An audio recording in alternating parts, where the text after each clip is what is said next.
Vladimir Poutine a officiellement refusé de négocier et au Kremlin, la guerre contre l'Ukraine a été publiquement qualifiée de décisive, que les Russes doivent aussi gagner à tout prix. Le porte-parole du Kremlin, Dmitri Peskov, a commencé à faire des manières et a déclaré que Poutine était prêt à négocier, mais qu'il ne quitterait pas la Russie pour ces négociations. En gros, si Zelensky veut des négociations, qu'il vienne à Moscou. Et d'ailleurs, le Kremlin a déclaré que ce n'était pas le moment pour des négociations. Mais Zelensky a déclaré que Poutine, comme un rat galeux, avait tout simplement peur de s'asseoir à la même table de négociation que lui et de le regarder dans les yeux. Parce qu'il s'avère que Poutine s'est déjà vu proposer le Kazakhstan comme lieu de rencontre, mais il a eu peur d'y aller aussi. Mais il y a une explication à ce comportement. Poutine veut continuer à faire la guerre, car dès que la guerre sera terminée, il risque réellement de perdre le pouvoir, voire même la vie. Dans cet épisode, j'expliquerai pourquoi. Je suis Alexei Petchy. Nous sommes le 24 septembre. Avant de commencer, je rappelle que sur cette chaîne YouTube, nous couvrons chaque jour l'actualité pour vous tenir informés de tout. C'est pourquoi je vous recommande de vous abonner à cette chaîne YouTube et je vous demande de liker cet épisode. Si vous souhaitez soutenir le travail de cette chaîne YouTube, vous pouvez le faire en faisant un don via les liens et coordonnées dans la description de cette vidéo. C'est écrit ainsi. Soutenir la chaîne YouTube. Alexei Petchy. Choisissez la méthode qui vous convient le mieux. Je serai reconnaissant pour tout soutien. Aujourd'hui, le Kremlin a fait une nouvelle déclaration sur la guerre en Ukraine. À Moscou, cette étape est jugée la plus critique et décisive pour la Fédération de Russie. Le porte-parole du dictateur russe, Dmitri Peskov, a déclaré que le pays agresseur devait gagner la guerre. Il décrit la guerre aux Russes comme une lutte pour l'avenir, prétendument pour leurs enfants, alors que leur pays n'a été attaqué par personne.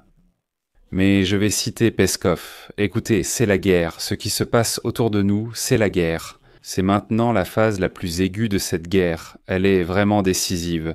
Nous devons la gagner pour nos enfants, pour nos petits-enfants, pour leur avenir. Je rappelle ici que depuis le 24 février 2022, les autorités russes appellent officiellement l'invasion à grande échelle de l'Ukraine une opération militaire spéciale. En Russie, autrefois, les gens étaient dits poursuivis, emprisonnés ou battus pour avoir utilisé le mot guerre. Récemment, au Kremlin, les déclarations évoquent de plus en plus la guerre plutôt qu'une opération militaire spéciale. Mais vous savez, pour un Russe, le mot guerre signifie la prison, alors que pour Peskov et ses semblables, ce n'est pas le cas. Faites attention, ne vous trompez pas. Et dans ce contexte, lors de son discours à l'Assemblée générale de l'Organisation des Nations Unies, Zelensky a déclaré que Poutine évite délibérément et lâchement toute négociation avec lui. Citation. Le représentant de la Russie est présent ici, mais bien sûr ce n'est pas celui qui prend la véritable décision. Cet homme craint de s'asseoir face à l'Ukraine et au monde et d'admettre ouvertement qu'il ne veut que la guerre. La Russie utilise le droit de veto au Conseil de sécurité de l'Organisation des Nations Unies, uniquement pour prolonger la guerre et continuer les meurtres. Le Kremlin ne veut pas la paix, il cherche à continuer son agression. Zelensky a aussi affirmé que de vraies garanties de sécurité pour l'Ukraine doivent devenir une limite infranchissable pour la Russie. Zelensky demande aux États-Unis, au Royaume-Uni, à la France et à la Chine d'agir ensemble et unis. Selon lui, seule l'unité de la communauté mondiale peut contraindre la Russie à arrêter la guerre. Le président ukrainien a indiqué que la Chine influence le Kremlin, tandis que la Russie redoute les États-Unis. Citation : « Soyez une force efficace, agissez ensemble, unissez-vous pour arrêter la guerre de la Russie. Nous savons comment garantir la sécurité. Il faut maintenant une forte impulsion pour pousser la Russie vers la paix. » Après cette déclaration, le Kremlin a tenté de se justifier. Peskov a déclaré qu'une rencontre entre Poutine et Zelensky sans préparation préalable était une opération de communication vouée, selon lui, à l'échec. Le porte-parole du Kremlin a aussi rappelé la proposition jugée absurde du président ukrainien de se rendre à Moscou. Et comme l'a déclaré cette créature du nom de Peskov. Citation. « Pourquoi ne pas venir si tu veux dialoguer ? Je reformule, ton dictateur chauffe Poutine. Pourquoi ne viendrait-il pas quelque part pour des négociations s'il est ouvert au dialogue ? Au Kremlin, ils disent que Poutine est ouvert au dialogue pendant la guerre. Alors pourquoi, s'il l'est, a-t-il peur de sortir de son bunker ? Ici, Peskov devrait se taire, mais le troupeau russe acceptera aussi cela.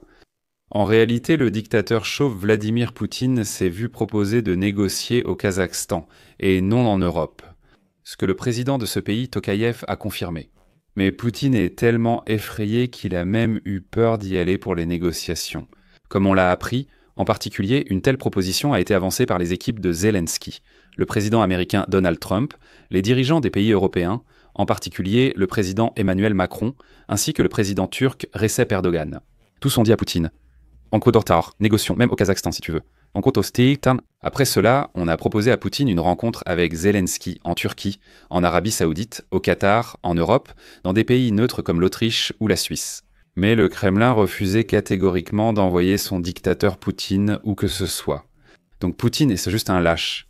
C'est simplement un peureux qui se cache à Moscou et aboie sur le monde entier depuis là-bas.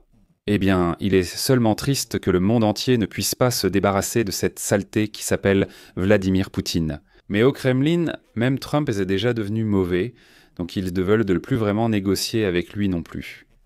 La déclaration du président américain Donald Trump sur la possibilité d'une victoire totale de l'Ukraine dans la guerre est liée à ses négociations avec le dirigeant ukrainien Volodymyr Zelensky. C'est ce qu'a déclaré le porte-parole du président de la Fédération de Russie, Dmitry Peskov. Citation. « Hier, une rencontre a eu lieu entre eux. Bien sûr, M. Trump a entendu parler de ce qui se passe selon la version de Zelensky. Et apparemment, à ce moment-là, cette version est devenue la raison de l'évaluation que nous avons entendue. Mais voilà que le principal ivrogne de Russie et vice-président du Conseil de sécurité de la Fédération de Russie, Dimka Medvedev, a déclaré que Trump n'est pas comme ça. C'est Zelensky qui l'a ensorcelé et Trump reviendra forcément dans quelques jours. Mais pour finir, je voudrais ajouter une pensée importante concernant le dictateur Poutine. Pour lui, la guerre contre l'Ukraine est une guerre existentielle, pour lui personnellement. Après cette guerre, il perdra probablement le pouvoir. Ou il sera confronté à la tâche impossible d'expliquer et de guérir la nation, une tâche à laquelle même son autocratie ne pourra pas faire face. Il doit présenter à ses maires de soldats, à ses vétérans russes, une sorte de victoire suffisamment convaincante pour atténuer leur chagrin.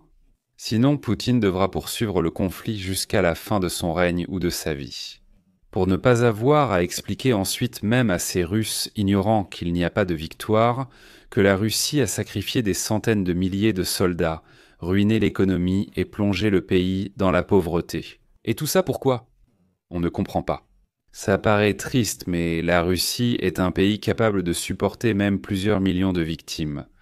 Les Russes eux-mêmes sont prêts à vivre dans la pauvreté à cause de la guerre, ils sont prêts, et Moscou supporte encore cette douleur économique.